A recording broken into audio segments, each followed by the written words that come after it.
Hey guys, welcome back to a very incarcerating episode of the Bad Movie Night Show thing. Tonight, talking about a little found footage movie. Comes out on Friday, February 19th. I think that's Friday. Paranormal Prison. It is directed and written by one Brian Jagger. So the movie's about some paranormal investigators who are running this kind of like failing online YouTube show. I can't relate to that.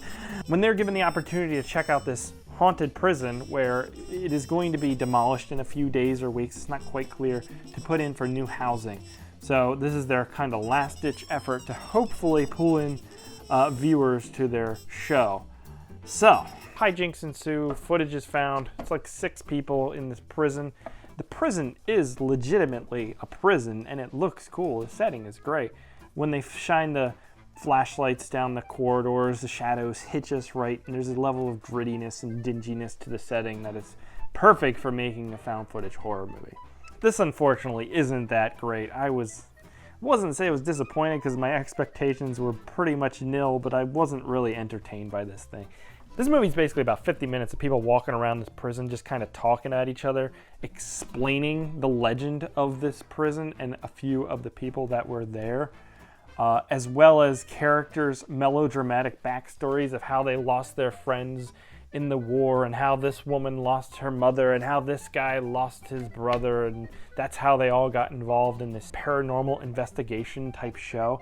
And it doesn't matter because that's not really what we're there for. We're not there to hear about some lady's backstory if it's not pertinent to the story at hand, and it's not at all. Sure, it explains why they're part of the group, but I didn't care why they were part of the group. People like to investigate paranormal shit all the time. They just like it. That's enough reason for me to be why she's on this show. So the movie gets bogged down in discussions like that. It also gets bogged down in its legend it's trying to tell because it's just explanation after explanation after explanation. I didn't care what the legend was because I was never brought into the storyline. I didn't want to ask the questions. It just constantly talked to me about this legend. If there had been something interesting visually or something happened in the plot with the characters that kind of made me interested in this backstory legend, that would have been one thing. But it basically was just these guys talking about it, and it wasn't interesting at all. Those moments, like I said, where they give backstory to the characters, I think are meant to be like character development, but again, serve no purpose to the story. The other thing that kind of doesn't work for this movie is, I wouldn't say the actors are bad, it's that they feel like they're reading lines. And very strictly reading lines, which really doesn't work for me in a found footage movie. I think the found footage movie, you have so much leeway in like the inane, boring shit that a real like cinematic movie is not supposed to have. Meaning like all these little moments where characters are just kind of like hanging out, walking around and all that kind of shit sometimes work in a found footage movie because you're meant to be pulled into something that is relatable and real. Found footage movies don't usually look good because they're not meant to. They're meant to look realistic. They're not meant to look cinematic. And so we're forgiving of these little moments that feel natural. But the thing of it is, when all the dialogue is super wooden and strict sounding, unnatural sounding, it completely pulls you out of a found footage movie.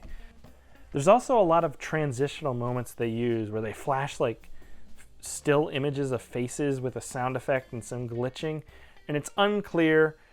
I know there's like very strong enthusiasts of found footage movies who will pick apart when it wouldn't make sense in you discovering this footage, meaning like, well, how is it edited? Why is there music?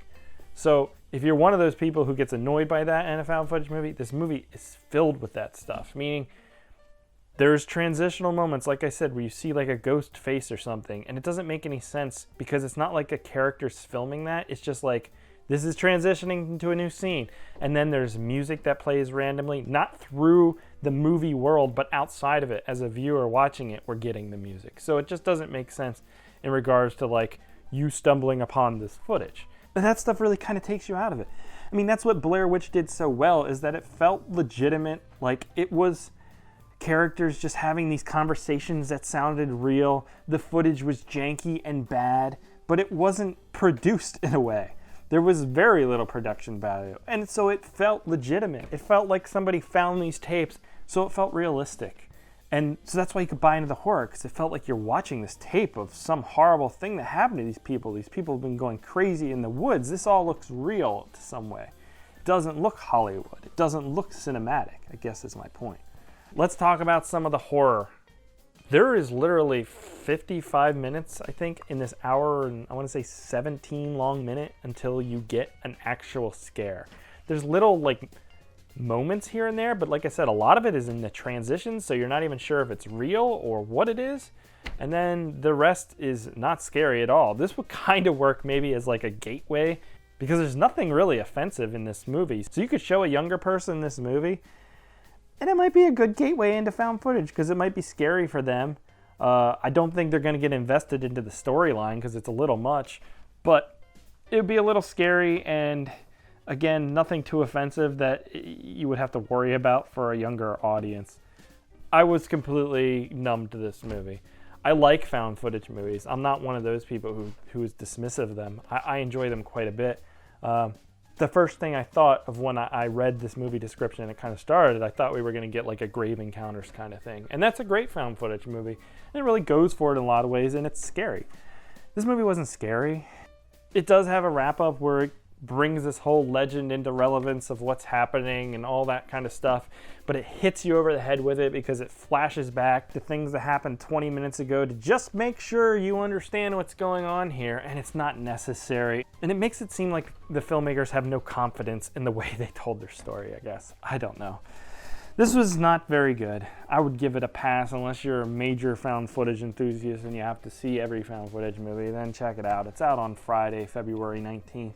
On VOD, The Paranormal Prison. Remember, the only prison is the one of your mind or something. I don't know. I was trying to sound deep. Maybe this is one movie that should stay locked up.